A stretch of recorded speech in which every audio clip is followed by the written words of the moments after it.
నా పేరు Mohan Reddy, Narsampet, Srilakshmi borewell, Warangal road, Narsampet.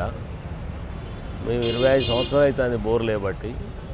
Civil supply chairman Peddi Sudarshan Reddy, civil supply chairman Peddi Sudarshan Reddy పల్లెనిద్ర ప్రోగ్రాం పెట్టి అప్పుడు బోర్లు అవసరం ఉంటాయని మా ఎంబడి పడ్డాడు. బాగా బోర్లు వేయించుకున్నాడు. 2 నెలల నీ పైసలు ఇస్తా, లేకపోతే బిల్లు ఇప్పిస్తా, 2-3 నెలల్లో నువ్వు నాకు ఏం చేస్తావు, ఏం కదా, నా వర్క్ చేసి పెట్టాలి, నువ్వు నా దగ్గర పైసలు లేవు సార్ అన్న. నేను లేవు అన్నా కానీ అప్పులు తెచ్చానా, నువ్వు ఏం చేస్తావు, ఏం కతావు, నీ పైసలు 2 నెలలు ఇప్పిస్తా, నేను ఇస్తా, లేకపోతే నువ్వు చేయి వర్క్ అని అన్నాడు. ఎంబడిపడి బాగా ప్రెషర్ చేసిండు. బాగా చేసి బాగా ఇబ్బంది పెడితే ఇక మేము ఆడ ఈడ అప్పులు తెచ్చి వర్క్ చేసినాం.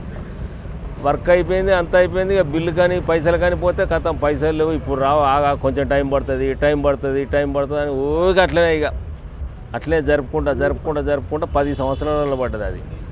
అది ఘోరమైన ఇంట్రెస్ట్లు, వడ్డీలు, అప్పులు, ఇక చాలా, ఇక అది మామూలుగా కాదు. ఇక అది మేము బోర్ బండ్లు అమ్ముకున్నాం, ప్లాట్ అమ్ముకున్నాం, బిజినెస్ మొత్తం క్లోజ్ అయిపోయింది, అన్నీ పోయినాయి.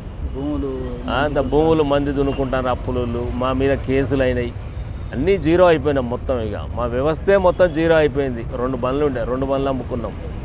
మాకు పైసలు ఇస్తా అని చెప్పి మోసం చేసిండు. మాకు ఇప్పుడు ఆ గ్రాంట్ ఉండే, గ్రాంట్లో కూడా పెడితే అయిపోవు, అప్పుడు అది కూడా ల్యాబ్స్ అయిపోయినాయి. ఇక గ్రాంట్ తోటి మాకు సంబంధం లేదు. అది ఆయన పైసలు ఇస్తా అని చెప్పిండే వేయించుకున్నారు. 2 నెలల నీ పైసలు మీకు ఇచ్చేస్తా అన్నాడు. అట్లా ఆ నమ్మకంతో మేము వేసినాం. మోసం చేసిండు. 2016 వేసినాం, 2026 ఈ సంవత్సరం 10 సంవత్సరాలు అయిపోయింది. మాకు దాదాపు 15 కోట్ల లాస్ అయింది.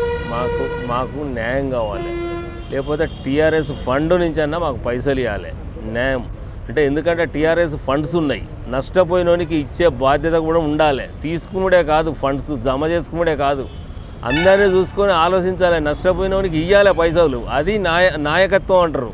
దొంగ నాయకత్వాలు కాదు ఇది. న్యాయంగా 100% న్యాయంగా మాకు పైసలు ఇవ్వాలి. ఆ ఫండ్ నుంచి ఇస్తాడో, లేకపోతే సుదర్శన్ రెడ్డి సంపాదించుకున్న పైసల నుంచి అన్నీ ఇవ్వాలి మాకు. లేకపోతే మేము తెలంగాణ భవన్ పోయి పెట్రోల్ ఏదో ఒకటి చేసుకొని అయితే మేము మా కుటుంబం మొత్తం ఆత్మహత్య చేసుకుందామని ఆలోచనలు ఉన్నాం. దానికి కేటీఆర్కు చెప్పినాం, మేము హరీష్ రావుకు చెప్పినాం, తెలంగాణ భవన్లో చెప్పినాం, లీగల్ సెల్ చెప్పినాం, అందరికి చెప్పినాం, వినోద్ కుమార్కి, ఇట్లా పెద్ది సుదర్శన్ రెడ్డికి, అందరికీ తెలుసు ఇదంతా. మాకు ఏది ఏమైనా వాళ్ళే బాధ్యత, తెలంగాణ సమాజానికి చెప్పాలి వాళ్ళే. తర్వాత మాకు ఏం జరిగినా కానీ మాకు న్యాయం చేయకపోతే మేము మాత్రం అది చేసుకుంటాం. మాకు మాత్రం వాళ్ళే బాధ్యులు. ఇక మన తెలంగాణ ప్రజలకు వాళ్ళు ఏం చెప్తారో అప్పుడు అర్థమవుతుంది వాళ్ళకు. మాకు న్యాయం చేయకపోతే మాత్రం అది మాత్రం వాస్తవాలు తెలుసుకొని మాకు న్యాయం చేయంటాను. మేము ఏదో ఫ్రాడింగ్ చేసో ఏదో మోసం చేసే వాళ్ళం కాదు. మాకు వాస్తవం 100% వర్క్ చేసి ఆయనకు పేరు తెప్పించినాం.